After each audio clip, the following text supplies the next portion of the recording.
ओम शांति। 27/10/2023 के बाबा के मधुर महावाक्य। बाबा कहते, मीठे बच्चे, तुम्हारी दिल में खुशी के नगाड़े बजने चाहिए, क्योंकि बेहद का बाप तुम्हें बेहद का वर्षा देने आया है। तुम्हारी दिल में खुशी के नगाड़े बजने चाहिए, क्योंकि बेहद का बाप तुम्हें बेहद का वर्षा देने आया है। प्रश्न: माया ने मनुष्यों को किस भ्रम में भरमा दिया है, जिस कारण वे स्वर्ग में चलने का पुरुषार्थ नहीं कर सकते?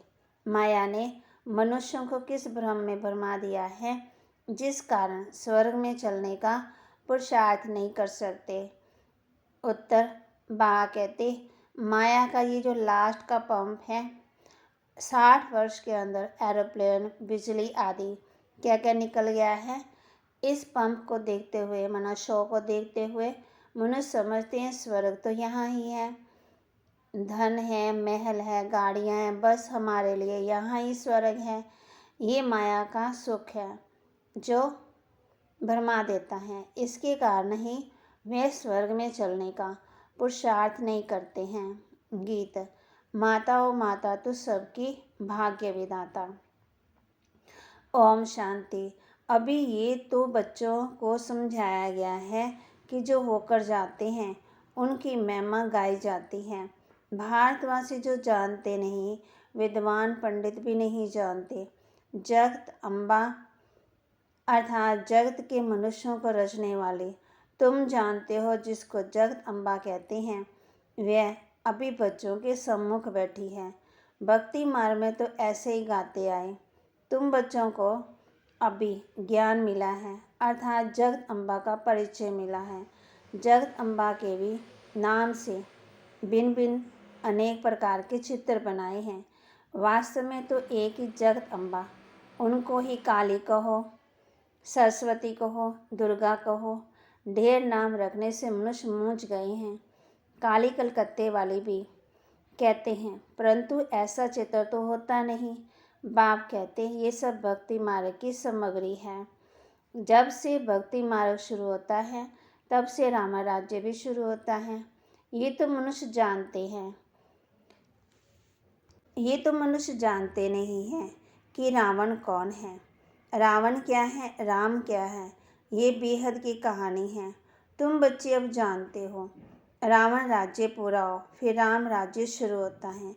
राम जरूर सुख देने वाला होगा, रावण जरूर दुख देने वाला होगा। भारत में रावण राज्य है तो उनको शोक वाटिका कहा जाता है।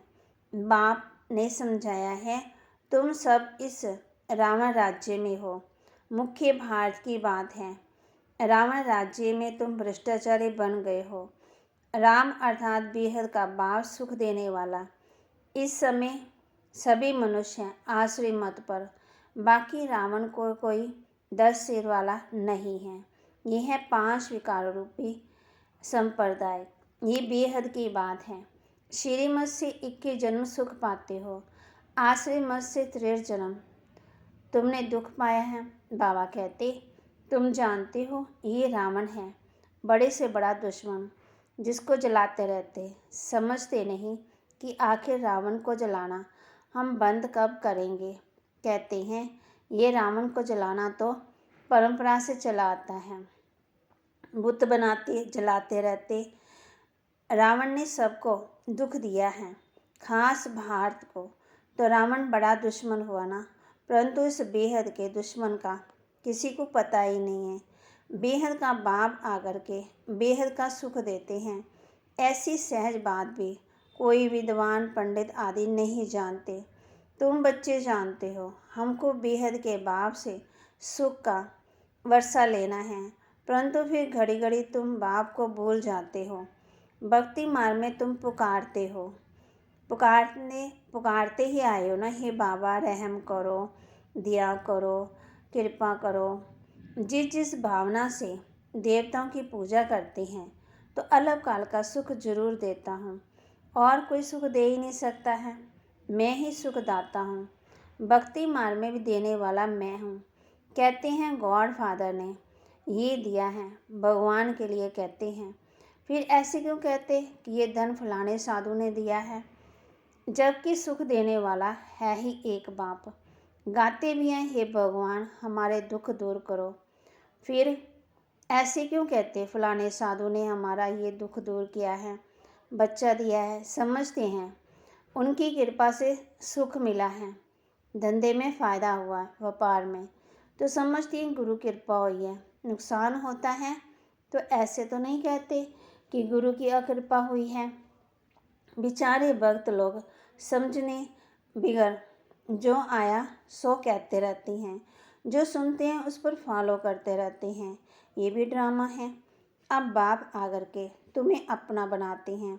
बाप से प्रीत रखने में माया बहुत बिगड़ डालती है, एकदम मुंह फिरा देती है। 21 जन्मों का सुख देने वाले बाप से फारगती दिला देती है। बाप समझाते भक्ति मार्ग और ज्ञान मार्ग में रात दिन का फर्क है। भक्ति करते करते जब कंगाल बन जाते हैं तब फिर बाप आकर के ज्ञान देकर 21 जन्मों के लिए तुमको मालामाल कर देते हैं। वह भक्ति तो तुम जन्म बाय जन्म करते रहे, अलग काल का सुख मिलता। दुख तो बहुत है। बाप कहते हैं मैं आया हूँ तुम्हारा जो गवाया हुआ राज्य है वह देने। बेहद की बात हुई ना, बाकी और कोई बात ही नहीं है। ये लक्ष्मी नारायण आदि बाबा कहते वाइसलेस देवताएं थे। उनके महलों में कितने हीरे जवाहरात होंगे। तुम आगे चलकर बहुत कुछ देखेंगे। जितना नज़दीक आते जाएंगे उतना स्वर्ग की सीन देखते जाएंगे। कितनी बड़ी बड़ी दरबार होगी, खिड़कियों पर सोने हीरे जवाहरात का कितना अच्छा श्रृंगार होगा। बस ये रात पूरी होकर दिन शुरू होगा। जो वैकुंठ तुम भी दिव्य दृष्टि से देखते हो वह प्रैक्टिकल में जरूर देखेंगे। जो विनाश दिव्य दृष्टि से देखा है वह फिर प्रैक्टिकल में देखेंगे। तुम्हारे अंदर तो खुशी के नगाड़े बजने चाहिए। हम बेहद के भाव से बेहद का वर्षा ले रहे हैं। ये चित्र तो कोई एक्यूरेट नहीं है, वह तुम सब दिव्य दृष्टि से देखते हो। वहाँ जाकर रास आदि करते हो। कितने चित्र आदि बनाते थे। जो कुछ दिव्य दृष्टि से बाप ने दिखाया वह फिर प्रैक्टिकल में ज़रूर होगा। तुम जानते ये शीशी दुनिया ख़त्म हो जाएगी। तुम यहाँ बैठे हो श्रीमत पर अपना स्वराज्य लेने के पुरुषार्थ में। कहाँ वह भक्ति मार्ग, कहाँ ये ज्ञान मार्ग। यहाँ भारत का हाल देखो क्या हुआ। खाने के लिए अन्न नहीं, बड़े बड़े प्लान बना रहे हैं। टाइम है बाकी थोड़ा। बाबा कहते उनका प्लान और तुम्हारा प्लान देखो कैसा है। ये बातें कोई शास्त्रों में नहीं हैं। रामायण आदि कितनी कहानियाँ लिख दी हैं, परंतु ऐसे तो नहीं हैं। रावण को फिर वर्ष वर्ष क्यों जलाते हैं। रावण को जलाया वह ख़त्म हो जाना चाहिए। भक्ति मार्ग की आमदनी कैसी और ज्ञान मार्ग की आमदनी कैसी है। बाबा एकदम भंडारा भर देते हैं, उसके लिए मेहनत है, पवित्र जरूर रहना पड़े। गाते भी हैं अमृत छोड़ विष काहे को खाए। अमृत नाम से अमृतसर में एक तालाब बना दिया है। तालाब में डुबकी मारते हैं। मानसरोवर नाम का भी एक तालाब बना दिया है। मानसरोवर का अर्थ भी नहीं समझते। मानसरोवर अर्थात निराकार परमपिता परमात्मा ज्ञान का सागर मनुष्य के तन में आकर ये ज्ञान सुनाते हैं। मनुष्यों ने कथाएं आदि कितनी बैड बनाई है। सर्वशास्त्र में श्रोमणी गीता, फिर उसमें श्री कृष्ण वाच लिख दिया है। फिर श्री कृष्ण के लिए कितनी बातें लिख दी हैं। सर्व का मिसाल बताया शास्त्रों को, जैसे शास्त्रों में कितनी बातें लिख दी। स्त्रियों को भगाया, कितने झूठे कलंक लगाए। माखन चोर अभी तुम समझा सकते हो। श्री कृष्ण की तो बात ही नहीं है। ये तो ब्रह्मा द्वारा परमपिता परमात्मा सभी वेदों शास्त्रों का ग्रंथों का सार बैठ बतलाते हैं। नंबर 1 है श्रीमद् भगवद गीता। भारतवासियों का धर्म शास्त्र एक ही है, उसको खंडन कर दिया तो बाकी जो बाल बच्चे वेद शास्त्र सब खंडन हो गए। बाप कितनी अच्छी रीति समझाती हैं, फिर भी चलते चलते माया के थप्पड़ खाते रहते हैं। धारणा नहीं करते। यह युद्ध स्थल, तुम हो बच्चे जो ब्राह्मण बने हो। गीता आदि में भी तो कोई ऐसी बातें लिखी नहीं हैं। ब्रह्मा की मुख वंशावली है। ब्रह्मा द्वारा यज्ञ रचा गया। रुद्र ज्ञान यज्ञ तो बरोबर हैं। फिर युद्ध का मैदान कहाँ से आया? गाया भी हुआ है। राजवश अश्वमेध यज्ञ, ये जो रथ है उसको हम बलि चढ़ाते हैं। वह फिर दक्ष प्रजापति का यज्ञ रच घोड़े घाड़े को बैठ सवाह करते हैं। क्या क्या लिख दिया है तुम जानते हो। सज्जु में भारत स्वर्ग था तो जरूर वहाँ बहुत थोड़े ही होंगे। देवी देवता थोड़े थे। जमुना के कंठे पर बरोबर राज्य होगा। सिर्फ देवी देवता राज्य करते होंगे। वहाँ तो गर्मी आदि होती नहीं है जो कश्मीर में शिमला आदि जाना पड़े। तत्व भी बिल्कुल सतो प्रधान हो जाते हैं। ये भी समझने वाले नरक भागते समझे। सतयुग को स्वर्ग कहा जाता है, कलयुग को नरक कहा जाता है। द्वापर को इतना नरक नहीं कहेंगे। त्रेता में भी 2 कला कम होती है। सबसे ज़्यादा सुख स्वर्ग में है। कहते हैं फलाना स्वर्ग पधारा, परंतु स्वर्ग का अर्थ नहीं समझते हैं। स्वर्गवासी हुआ तो जरूर नरक में था। हर एक मनुष्य नरक में है। अभी बाप तुमको बेहद का राज्य देते हैं। वहाँ तो सब कुछ तुम्हारा रहेगा। तुम्हारी पृथ्वी, तुम्हारा आकाश, तुम अटल अखंड शांति में राज्य करेंगे। दुख का नाम नहीं होगा। तो उसके लिए कितना पुरुषार्थ करना चाहिए। अवस्थाएं बच्चों की कैसी है जानते भी हैं। हमारे मम्मा पापा बहुत अच्छी रीति पुरुषार्थ करते हैं। क्यों नहीं हम भी पुरुषार्थ कर वर्षा लेवे। बाप कहते बच्चे थक मत जाना, श्रीमत पर चलते रहना। श्रीमत को कभी भूलना नहीं है। इसमें बड़ी सावधानी चाहिए। जो कुछ करो पूछो बाबा हम इसमें मूझते हैं, इससे करने में हमारे ऊपर कोई पाप तो नहीं लगेगा। बाबा कभी कोई से लेता नहीं है। भक्ति मार्ग में भी ईश्वर अर्थ दान करते हैं तो रिटर्न में फिर लेते हैं। शिव बाबा लेकर क्या करेंगे? उनको कोई महल तो नहीं बनाने हैं। सब कुछ बच्चों के लिए करते हैं। मकान बनवाते हैं, वह भी तुम्हारे लिए रहने के लिए। तुम्हारा यादगार मंदिर में बीवी यहाँ है, तुम भी यहाँ बैठे हो। जो सर्विसेबल बच्चे हैं वे आगे चलकर बहुत रौनक देखेंगे। यहाँ बैठे बैठे चक्कर लगाते रहेंगे स्वर्ग में, फिर वहाँ जाकर महल बनाएंगे। मकान की तब आ गए थे, मकान भी बहुत जल्दी जल्दी बन जाएंगे। कंपटीशन होती। अभी तो 100 वर्ष में कितना बनाया। भारत को जैसे स्वर्ग बना दिया तो वहाँ 100 वर्ष में समझते हो ना क्या नहीं होगा। साइंस सारी तुमको वहाँ काम में आती है। साइंस को सुख ही वहाँ है, यहाँ तो दुख है। साइंस पर कितनी मेहनत करते हैं तुम बच्चे समझते हो। ये सिर्फ बाबा कहते अपनी पढ़ाई कर रहे हैं ना थोड़े टाइम के लिए। साइंस अलग काल, थोड़े टाइम के लिए सुख। ये माया का पिछाड़ी का पंप है, बम का है। ये एरोप्लेन रॉकेट आदि भी अब भी जाते हैं आगे। ये सब साधन थे नहीं, बिजली आदि भी नहीं थी। ये सब है माया का सुख जो मनुष्य को भरमाता है। मनुष्य समझते हैं बस यही स्वर्ग है। विमान आदि स्वर्ग में थे, अब भी स्वर्ग है ना।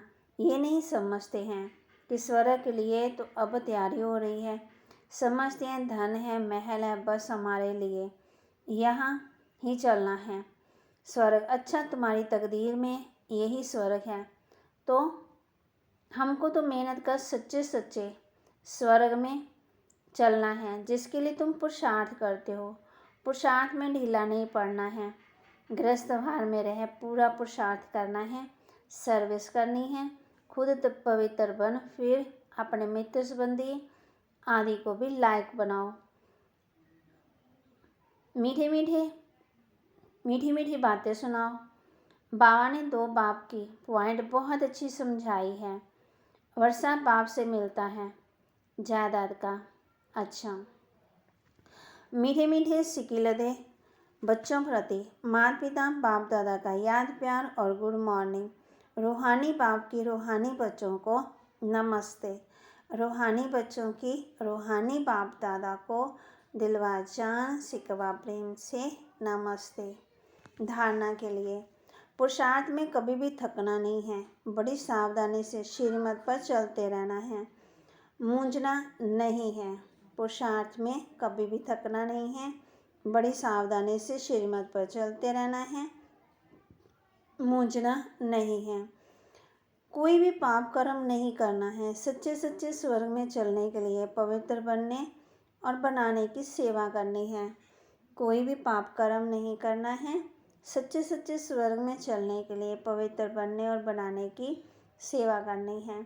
वरदान निश्चय बुद्धि बन, लौकिक में अलौकिक भावना रखने वाले, डबल सेवादारी ट्रस्टी भव।